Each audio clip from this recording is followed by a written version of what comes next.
Hey everybody, it's been a while since I did a video out here, and since it's spring, I'm probably going to sneeze during this video. And I just wanted to share a reflection that came about when I was chatting with Julie just today. We tend to have these long conversations on philosophical views of reality and what we live as a lifestyle, which is this non-dual perspective of life, of the universe.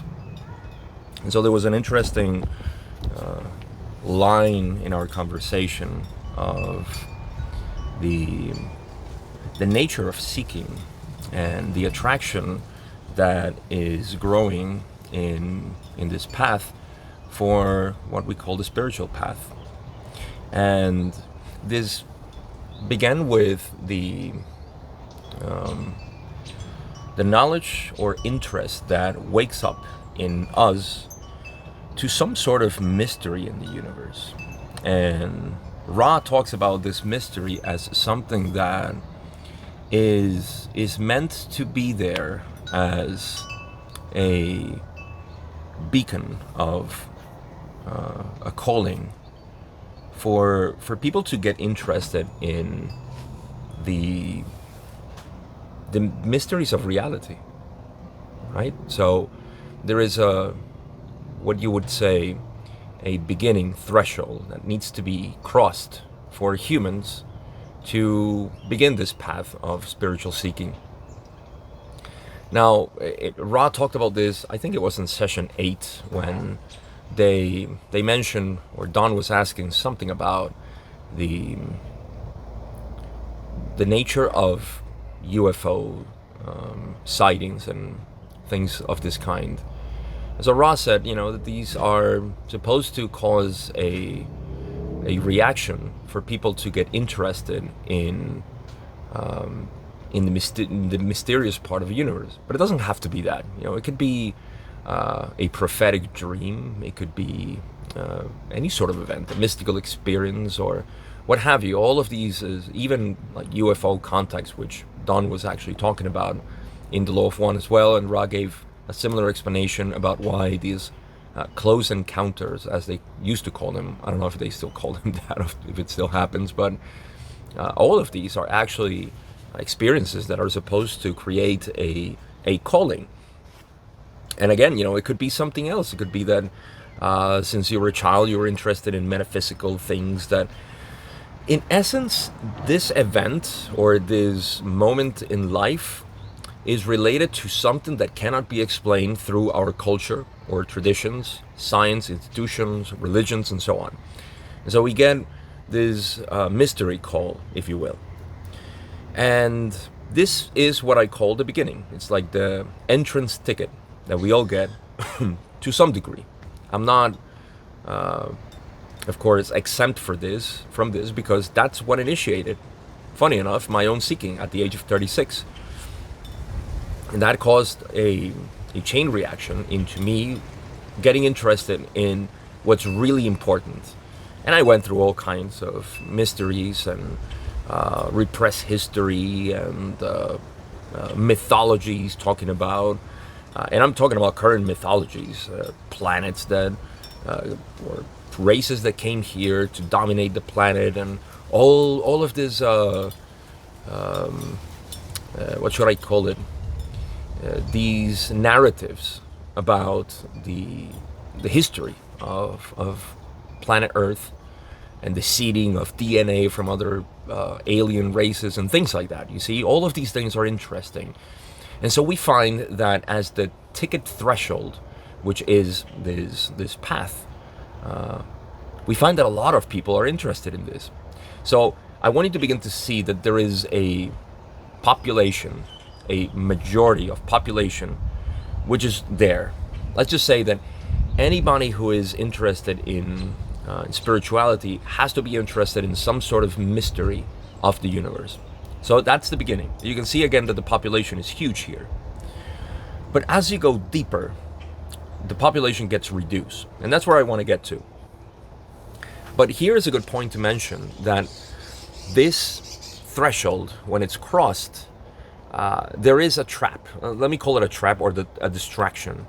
You see, this distraction is meant to deviate you. And this is something else that Ra talked about when they mentioned that there is a growing interest, thanks to the Orion group, as they deviate things, and people start getting more into the prophetic parts of it, and all the things that may happen on Earth and humans. And there's a lot of ego still here. There's a lot of survival and what will happen and what has happened. Who is the culprit of this happening to us on planet Earth? And that's the narrative. And that's why it attracts a lot of people, because you see humans, let's just call humans outside the threshold. Some of them are primed with this sensationalist propaganda of things that could go wrong. That's why here on YouTube you find so many clickbaity thumbnails about the mysteries of the universe, what nobody wants you to know, and all these things are attractive, to the eye, and people get absorbed by this. Sometimes these clickbaity thumbnails are for a good reason. They attract you to really good information. But the vast majority of people are interested in really, learning. Did you know there was an alien race that came here and then modified us, so we're not the real humans that started whatever or evolved from whatnot? So all of these things, and the law of one attracts a lot of people like that. But the complexity of the material tends to either form them into a more coherent seeker, or just lose interest, right? So outside of the threshold, there is this sensitivity to sensationalist material. So people crossing this threshold, of course, have to go through this information, and this is why I call it a distraction or a trap, because people can actually spend their whole lives in this threshold. That's okay. We're not here to create a hierarchy of seekers. Who is better than whom. But a seeker, the word itself says it. You're seeking something. What is it? And so maybe that's it. That's what you're seeking, and you're interested in this. Just this alien races and DNA and UFOs, and it goes a little bit deeper, depending on which branch you want to get into. Here's where also you get a lot of the government and the elites that are dominating the world and so on. So there's a lot of people here, and you find that the majority of the population who are interested, of course, in spirituality are there. They're not advancing further in their seeking. Now, this is a good time to define seeking as the seeking of peace. Okay, what we're seeking is just to be at peace and understanding. These are the things that we seek: love, understanding, truth, beauty. That's what we're really seeking at the bottom of it. We may call it anything, any objective name, but that's what we're seeking.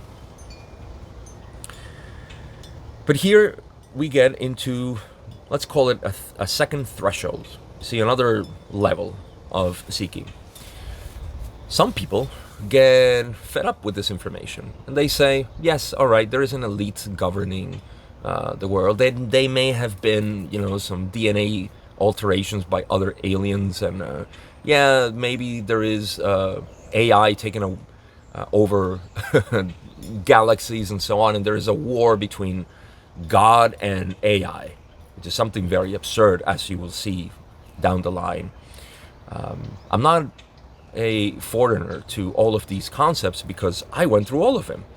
I used to watch Corey Goode, if you know who he is, and David Wilcock, who talked a lot about this. And for anybody who enjoys this type of information, that's where the majority of the information is, about all these alien races and things of the kind. And there's a ton of information there, like I said, for people to spend their lifetimes in that path.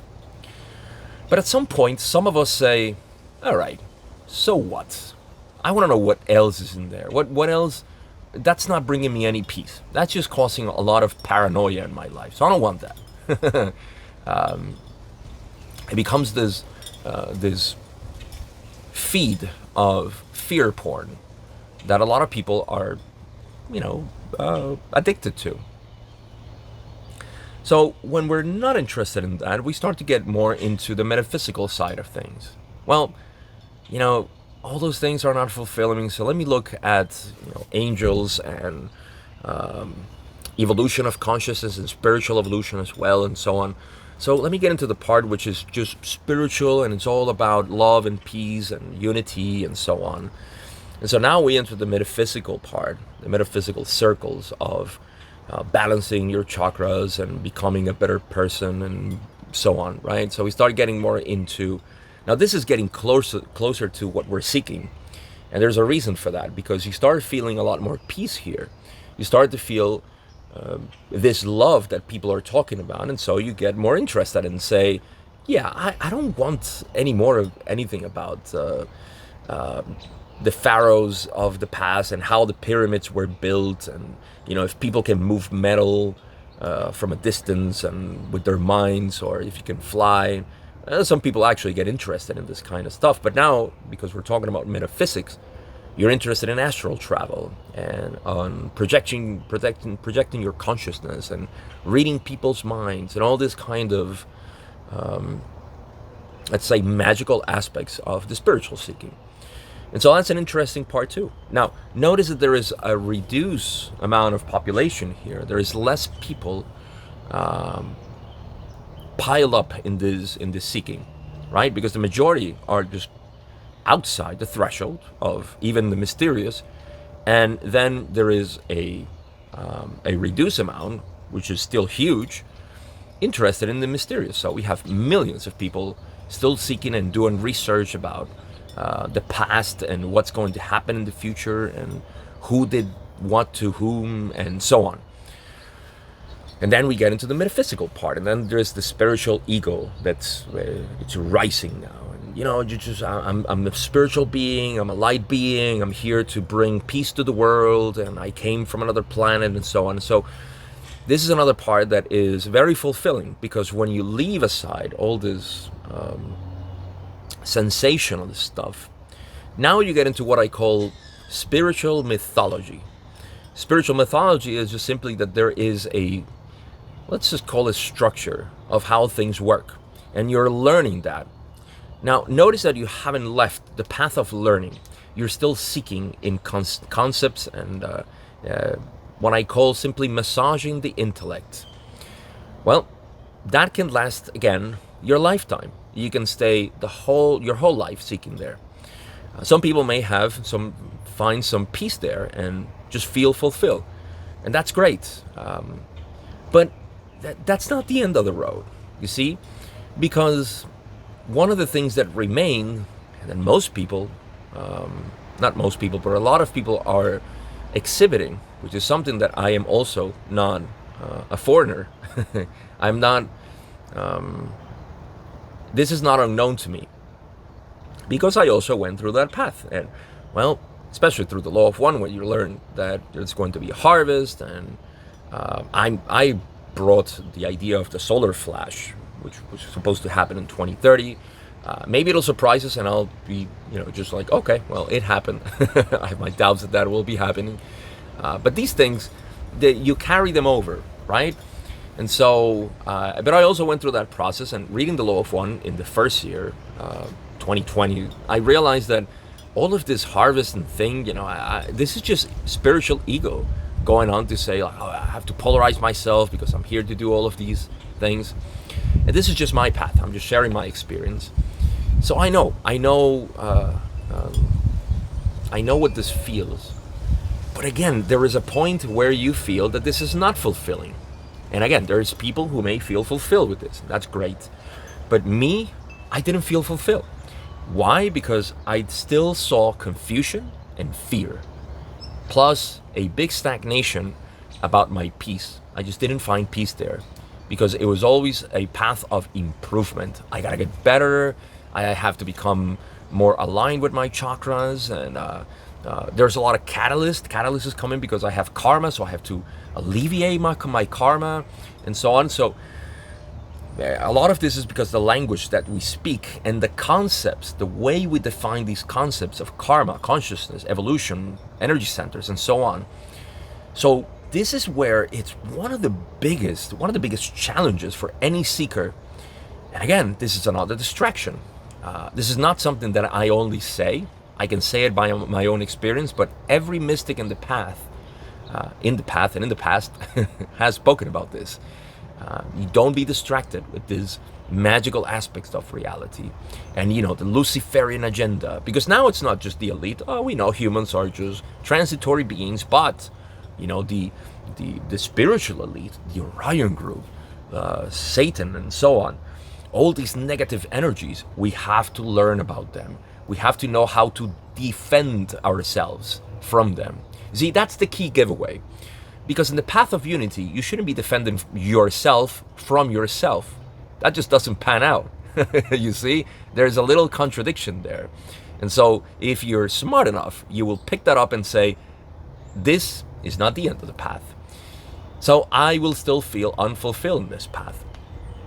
And this is, again, one of the last steps in samsara, because you're still identifying with something around something else. You see, so the wheel has to spin around somebody, and it has to be you.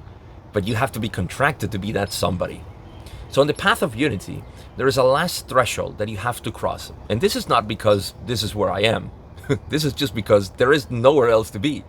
And that is the threshold of what we call the mystical life, or the mystical realization that you are actually one.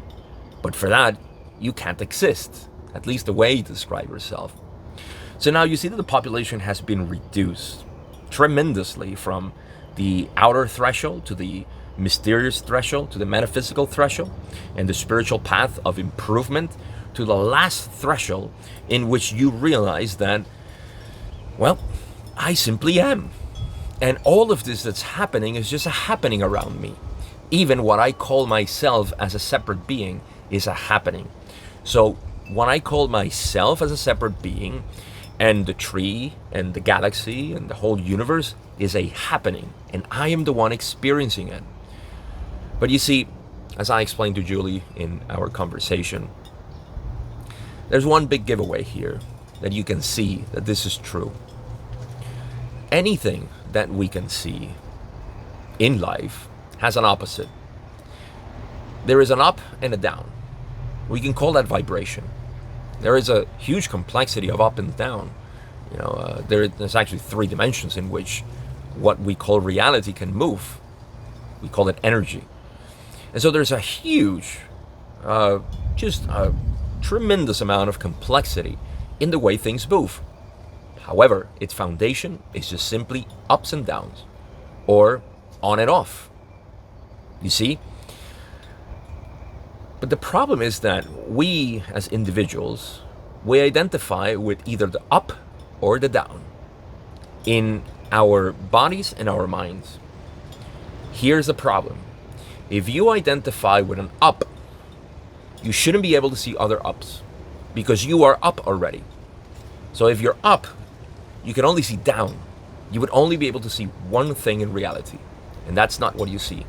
You actually see ups and downs. You experience them both in the complexity of reality that this is expressed. So what gives?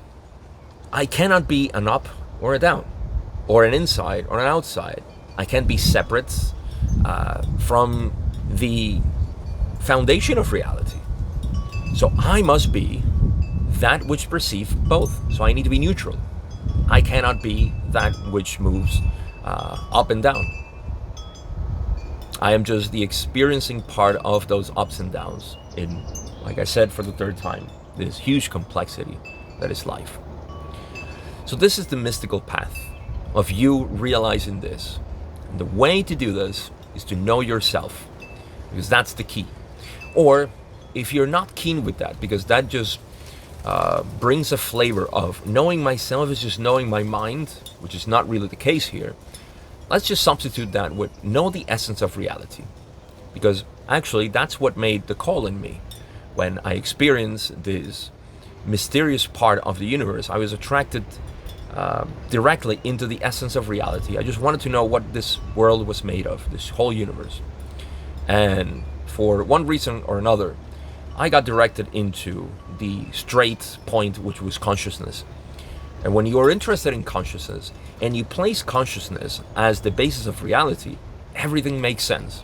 It's like the final piece of the whole equation in the board, where you plug it in and everything makes sense. It's almost like it lights up. Enlightenment, if you will. But that piece is you. And that's the thing. That's why we call it knowing yourself. Because what you essentially call you, when you simply say I, that is the essence of reality. Because that I is consciousness.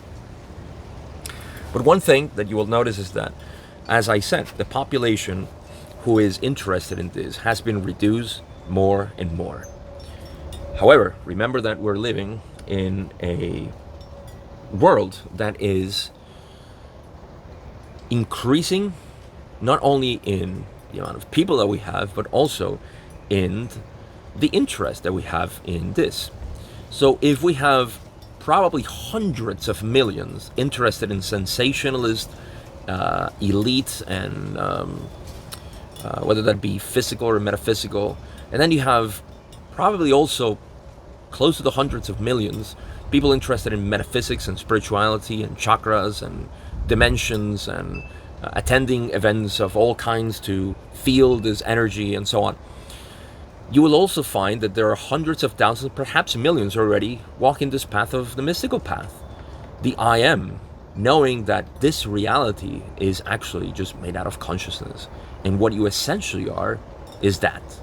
Tattvamasi, that's what you are. That art thou. Exploring this, that's the final threshold. There's nothing else. Because once you reach that point of knowing exactly what is the essence of reality, you find the wall. You find something that cannot be crossed, which is consciousness. And at that point, you look back at all the other thresholds and say, I love this. I am in love with life. I cannot believe that I was asleep all this time, thinking that I was a separate being, and thinking that I was a victim of reality because there are other forces acting upon me, than to think that I was actually a light being who is evolving and going and growing through densities of consciousness and so on. You finally get to the point where you see, this is what I am. This whole universe is me. That life is worth living. It's just something that I cannot explain in words.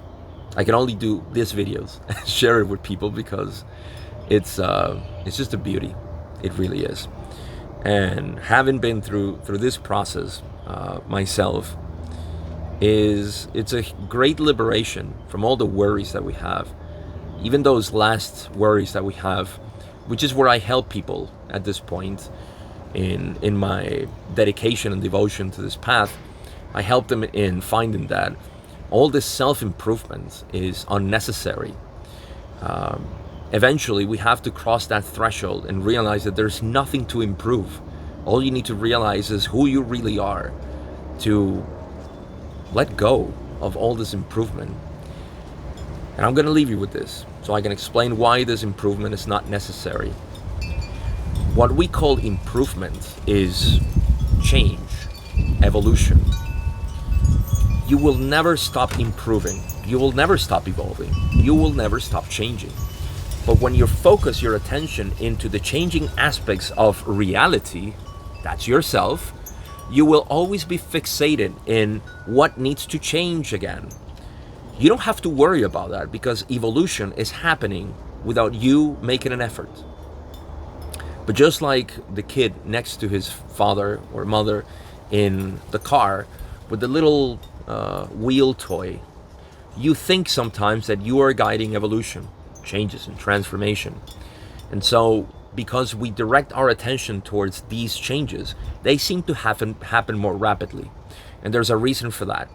The reason why these changes are happening more rapidly when you pay attention to it is only because you become conscious of them, not because you're guiding the process. It's only because you're becoming a lot more conscious of your own process. And so as you become conscious, things change rapidly because you're directing all your energy to it. So there is not really an improvement. You don't need to improve. But once you become aware of the changes and how your mind works, that improvement, or what we call improvement, which is just change, transformation, evolution, happens a lot more faster. And the way to do this in the most pristine way is what the Taoists call Wu Wei, effortless action. You don't have to act without acting. That's spontaneous being, which is taught in Zen too. To do that, all you need to be is reinforcing your own awareness, being aware that you are aware. And that is the ultimate meditation, is the ultimate beingness, the ultimate samadhi that is talked about in Hindu traditions. It's just knowing aware that you are aware, being aware that you are aware, knowing that you are aware. It doesn't take more than that. So, again, we are the last part of this interest into spirituality. That's why you see that there is a lot more interest in other topics, and you will find fewer people in this mystical path. But this is the most liberating everything that you can find, because it reaches that wall of knowing who you are. And that's the point where you say, I have nothing to worry about. I have nothing to be afraid of. Everything is fine. Everything will always be fine, but everything will still be changing. And knowing that, to me, is the most liberating thing, like I said. That's all I wanted to share. As usual, thank you for listening to my rambles. I hope this was helpful for you, and I'm glad that you're here on this channel with me. Have a good day, good night, be well, and I'll see you in the next video.